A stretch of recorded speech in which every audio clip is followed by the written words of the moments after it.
నమస్తే, this is Murthy from Mysore మహారాజు గారి కోట చూడడానికి వచ్చామండి. ఇక్కడ బెంగళూరు చూసుకున్నాం, బెంగళూరు తర్వాత మైసూర్ వచ్చాము. ఈ మైసూరు మహారాజు గారి కోట సంగతి మీకు గూగుల్ తల్లి బాగా చెప్తుంది. నాకు తెలిసినంత వరకు కొంతవరకు మీకు అయితే కవర్ చేస్తాను. ఇది ఒకప్పుడు అయితే కంప్లీట్గా వుడెన్తో కట్టిన కోటట, కానీ మహారాజు గారి ఇంట్లో పెళ్ళి అవడంతో ఆ మ్యారేజ్ ఈవెంట్లో మొత్తం ఫైర్ అయిపోయిందంట. ఫైర్ అయినప్పుడు మళ్ళీ మరొకసారి నిర్మించారు. సుమారుగా ఒక 150 కిలోమీటర్ల 150 ఎకరాల విస్తీర్ణంలో ఉంది. తర్వాత 70 ఎకరాల విస్తీర్ణంలో కోట వచ్చి కట్టారట. చూద్దాం, లోపలికి వెళ్దాం ఎలా ఉంటుందో.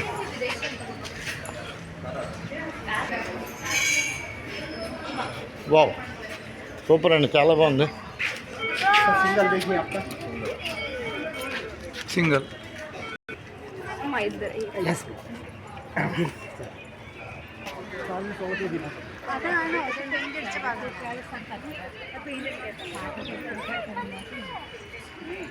చూసారు కదండి. అంటే ఈ కోట యొక్క నిర్మాణ విచిత్రం చూసారా. అంటే సాధారణంగా కోటలు అనగానే మనం ఇప్పుడు విజయనగర సామ్రాజ్యం కానీ లేకపోతే వేరే వేరే సామ్రాజ్యాధీశుల కోటలు గమనిస్తే కంప్లీట్గా రాతితో నిర్మితమై ఉంటాయన్నమాట. అది కూడా ఒక హిందూ కల్చర్ స్ట్రక్చర్ అంతా హిందూ కల్చర్ అంటే హిందూ సంస్కృతి అంతా కనపడుతూ ఉంటుంది. కాకపోతే ఇక్కడ మీరు గమనించారు లేదో, హిందూ ముస్లిం రెండు మిశ్రమైన అంటే మిశ్రమంగా ఉన్న కల్చర్ అయితే నాకు అయితే కనపడుతుంది. అదే పైపై గోపురాలు చూసారా, అంతా ముస్లిం కల్చర్ కింద ఉంటుంది. మళ్ళీ గోడల దగ్గర వచ్చేటప్పటికి హిందూ కల్చర్ కనపడుతుంది. అంటే రెండు మహారాజులు కదండి, మొత్తం ఎక్కడెక్కడి నుంచో తీసుకొచ్చి వాళ్ళందరినీ చేత కట్టించి ఉండొచ్చు. ఒకప్పుడు అయితే ఇది వుడెన్తో పూర్తి చెక్కతో నిర్మించిందట. ఇప్పుడైతే దాన్ని అదే ఫైర్ యాక్షన్లో కాలిపోవడంతో ఇలాగా సిమెంట్తో కట్టారనమాట.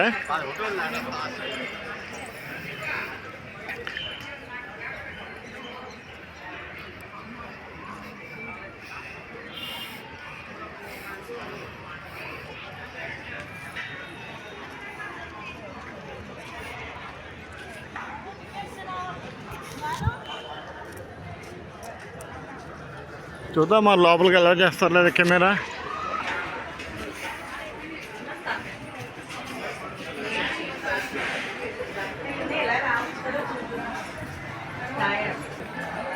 అంతేనా, ఆధునిక కట్టడం అదేనండి.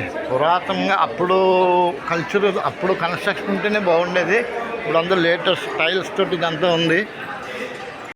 మైసూర్ ప్యాలెస్ అంటే చుట్టూరు ఆ లైటింగ్లు చూసారా, మనకు కనబడడం లేదు, కానీ రాత్రిలో అయితే బాగుంటుందంటండి. అందులోని ఇంకోటి ఏంటంటే దసరాకి బాగా చేస్తారట. ఇది దసరాకి మంచి హడావుడిగా ఉంటుంది. ఇక్కడ చూస్తారు కదా ఫిరంగులు, అప్పుడే అంటే జట్కాలండి, ఫిరంగులు కాదు, ఎద్దుల బళ్ళు. ఇప్పుడు ఈ మైసూరు రాజులకి ఒక చిన్న హిస్టరీ నాకు తెలిసింది చెప్తున్నాను. అంటే మైసూరు మహారాజుల దగ్గర ఒక సేనాధిపతి ఉండేవాడట. ఆ సేనాధిపతి ఎవరంటే టిప్పు సుల్తాన్. ఆ టిప్పు సుల్తాన్ అంటే కొంతమంది రాత్రికపు వ్యవస్థలో వాళ్ళు కాస్త తెలివిగా బిహేవ్ చేయకపోతే కింద ఉన్న పని వాళ్ళే తలకాయ ఎక్కుతారనమాట. ఒక రకంగా చెప్పంటే దురాక్రమణ చేశారు రాజుగారి. అంటే రాజు సముద్రుడు కాకపోతే ఏమవుతుందండి, సైన్యాన్ని చుట్టడితే మొత్తం అంతా రాజ్యం వస్తుంది. ఆ రకంగా కాలక్రమేణా ఇతను చేసింది ఏంటంటే ఆ టిప్పు సుల్తాను మైసూరు మహారాజుల్ని వాళ్ళు లోపరుచుకొని వాళ్ళని ఒక డమ్మీ క్యాండిడేట్ల కింద చేసి ఇతనే రాజ్య పరిపాలన చేసేవాడట టిప్పు సుల్తాన్. అలాగా ఇటు మొత్తం ఈ మైసూరుకు సంబంధించిన రాజ్యం అంతా అలా చేదికి అలా శ్రీరంగపట్నం దగ్గర కూడా అక్కడ కూడా ప్రత్యేకించి టిప్పు సుల్తాన్కి ప్రత్యేకించి ఒక రాజ్యం అనమాట. అక్కడ పేరుకి మాత్రం మైసూరు మహారాజు ఉన్నాడు, కానీ అధికారం అంతా టిప్పు సుల్తాన్ చేతిలో ఉండేది. ఆ రకంగా రాజ్యాధికారం చేసేవారు.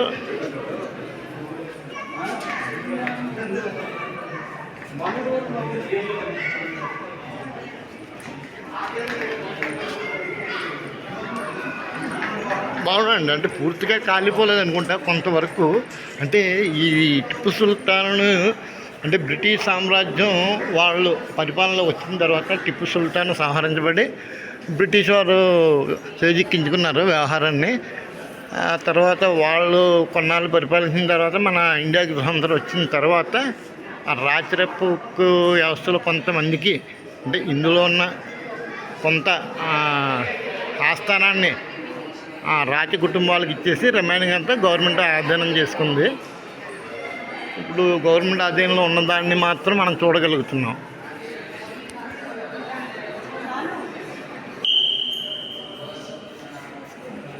కానీ ఎంతైనా రాచరికం అండి. ఆ యొక్క శిల్పకళగా చైతన్యం కానీ చాతుర్యం కానీ చెప్పాను కదా ఇందాక, ఆ స్ట్రక్చర్ అంతా హిందూ ముస్లిం మిక్సింగ్లో ఉందన్నమాట.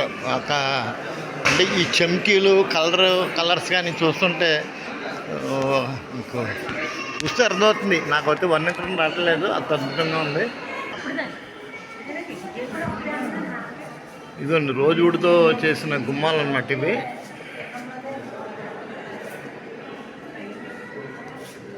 చూసారు కదా, పింగాణి.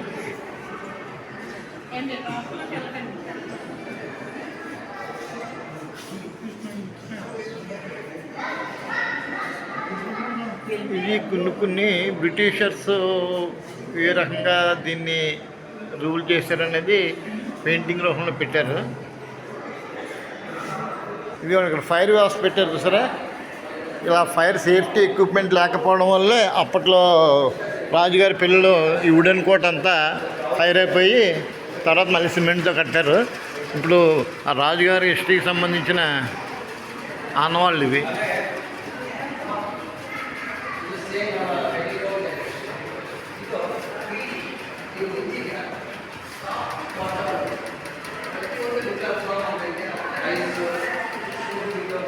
కృష్ణరాజ మన్నాని 4 పిల్లగరట, చంద్రరాజ వండియార్.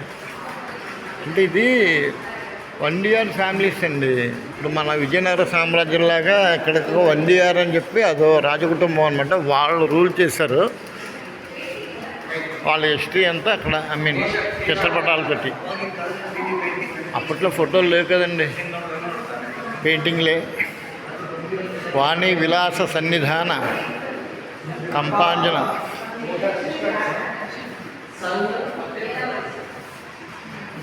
భలే అందంగా ఉందండి రాజుగారి కుమార్తె. బ్రిటిష్ లార్డ్ మౌంట్ బాట్నే ఎవడో తెలియదు. బ్రిటిషర్స్ అనగానే చూసారా రూలింగ్ క్రూరత్వం, కౌరవం. బ్రిటిష్ మహారాణి గారి పిల్లలు.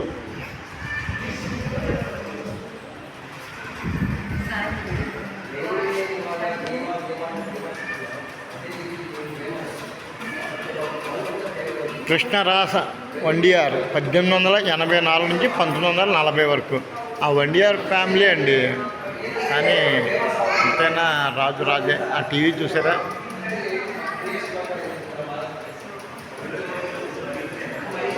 అంతకుముందు రాజమాత కెంపనాన్ జమ్మ నీయాన వారు. అంతగాని మనం తెలుగులో చదవం. అంటే జ్యువెలరీ బాక్సులు, అప్పట్లో ఆభరణాల బాక్సులు అన్నమాట ఇవి.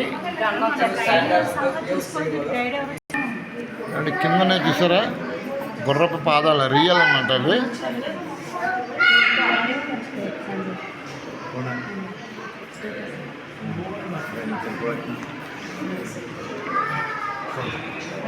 అంటే రాజుగారి యొక్క రాణి గారి ఆర్నమెంట్స్, నగలు ఉంటాయి చూసారా, అది ఆ నగల పెట్టెలు అన్నమాట అది. వావ్, అదండి రాచరిక వ్యవస్థకి నిలువుకి అర్థమండి. ఇంతకన్నా అద్భుతమైన మహల్ ఉంటుందంటారా? సంపాదించండి సార్. నేటి యంగ్స్టర్స్ ఇటువంటి మోడల్స్ని కాపీ చేసుకొని జాగ్రత్తగా కడితే తిరిగే ఉందండి. బాగుంది కదా. హాయ్.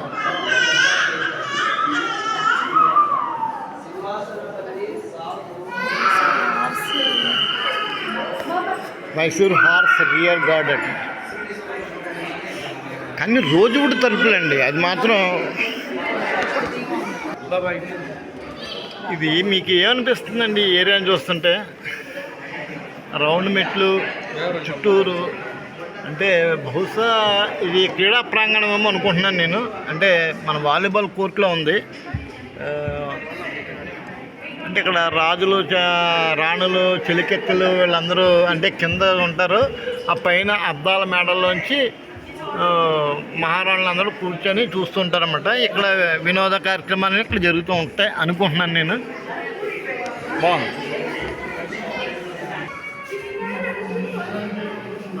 ఏమండి అస్సలు ఒక్క లైన్ మించిన ఇంకొక లైను ఎంత అద్భుతంగా నిర్మించారండి కోటను అయితే. ఇది అప్పట్లో దర్పణం అన్నమాట, అద్దం, ఇప్పటిది కాదు. రాజుగారి chairs,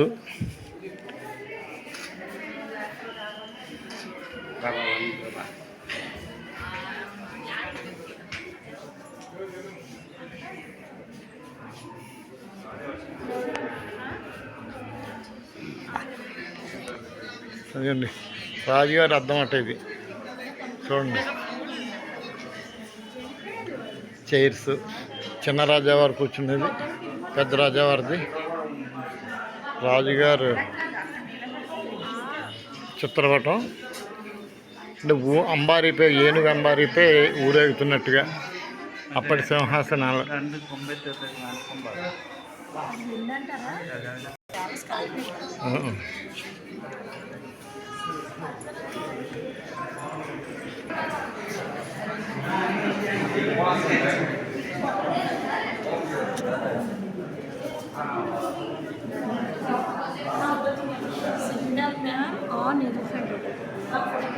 signal man on elephant. అంటే ఎలిఫెంట్ ఇప్పుడు చూసారు కదా, అది అంటే ఏనుగు మీద ఒక పెద్ద ఆయన కూర్చున్నట్టు చూడండి. అతను మెయిన్ అంటే కెప్టెన్ అన్నమాట. వెనక వైపు అంతా భటులందరూ వెళ్తున్నారు. వీళ్ళకి జెండా కట్టుకొని అతను ముందు అంబారిపై వెళ్తాడు. ఈయనకి ముందు రాజుగారు ఉంటారు. అది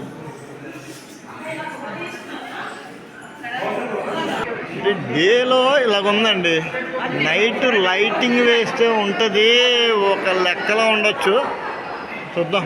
ఇటువంటి ఫిరంగులు,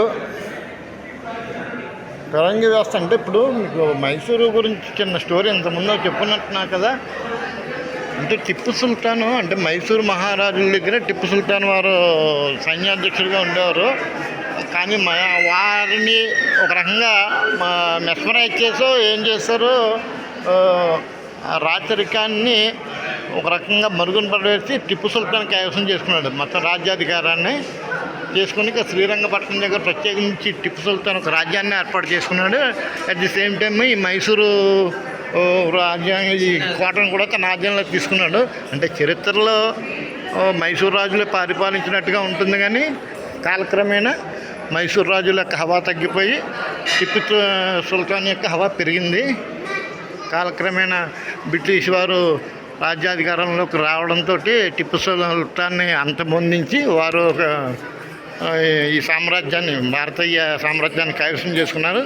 ఆ తదుపరి పరిణామాల అనంతరం స్వాతంత్రం రావడం, ఈ యొక్క మైసూరు సామ్రాజ్యంలో కొంత భాగాన్ని రాచరికపు కుటుంబంలో ఉంటారు కదండి వాళ్ళ వారసులకు ఇవ్వడం, మిగిలినది ఎండోమెంట్ డిపార్ట్మెంట్, భారతీయ గవర్నమెంట్ హ్యాండ్ ఓవర్ చేసుకోవడం, మనకు అందుబాటులోకి తేవడం జరుగుతుంది. ఇందులో కొంత భాగం మాత్రం మనం చూడగలుగుతున్నాం.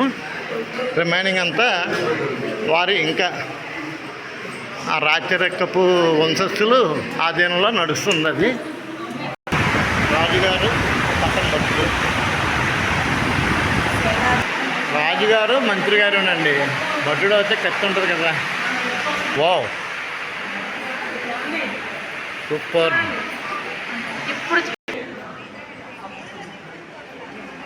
బాగుంది కదండి.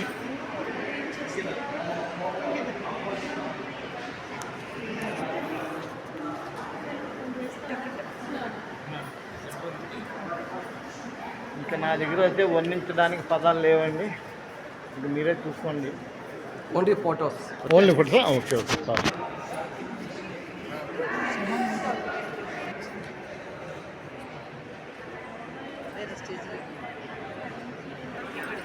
ఇవన్నీ రాజ్యసభ జరిగే ప్లేస్ ఇది.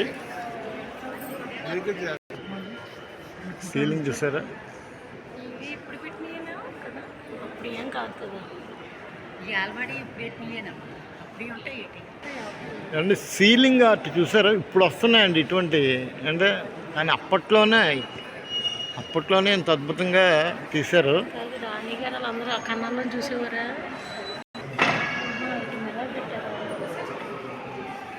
పక్కన నుంచి అలా నుంచి. Okay okay right.